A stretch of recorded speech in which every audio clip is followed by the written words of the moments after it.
మహాసంరంభం ప్రారంభమైంది. ప్రయాగ్రాజ్లో 45 రోజుల పాటు భక్తజనం కోలాహలం చేయనుంది.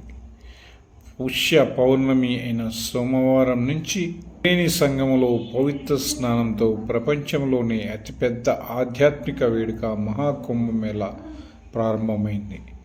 గంగా, యమునా, సరస్వతి నదుల సంగమ ప్రదేశమైన ఉత్తరప్రదేశ్లోని ప్రయాగ్రాజ్ ఇందుకు వేదికగా నిలుస్తుంది. 45 రోజుల పాటు జరిగే ఈ కార్యక్రమానికి దేశ విదేశాల నుంచి కోట్ల మంది భక్తులు, పర్యాటకులు వస్తున్నారు. మొత్తం 35 కోట్ల మంది వస్తారని యూపీ ప్రభుత్వం అంచనా వేసింది.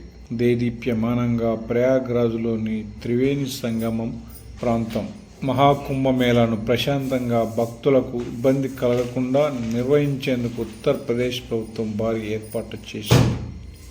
భద్రతతో పాటు సౌకర్యాల కోసం సాంకేతిక సహకారాన్ని విస్తృతంగా తీసుకుంటుంది. కృత్రిమ మేధ సహకారంతో దీనిని డిజిటల్ కుంభమేళగా మార్చేసింది. భారతీయ ఆధ్యాత్మిక శోభను ప్రపంచానికి చాటమే లక్ష్యంగా కుంభమేళాను నిర్వహిస్తున్నామని ముఖ్యమంత్రి యోగి ఆదిత్యనాథ్ తెలిపారు. ఇది మతపరమైన కార్యక్రమం మాత్రమే కాదని సామాజిక ఆధ్యాత్మిక ఐక్యతకు చిహ్నమని పేర్కొన్నారు. 10,000 ఎకరాల్లో ఏర్పాట్లు జరిగాయని, ఏ సమయంలోనైనా 50 లక్షల మంది నుంచి 1 కోటి మందికి ఉండగలిగే సౌకర్యాలను కల్పించామని తెలిపారు.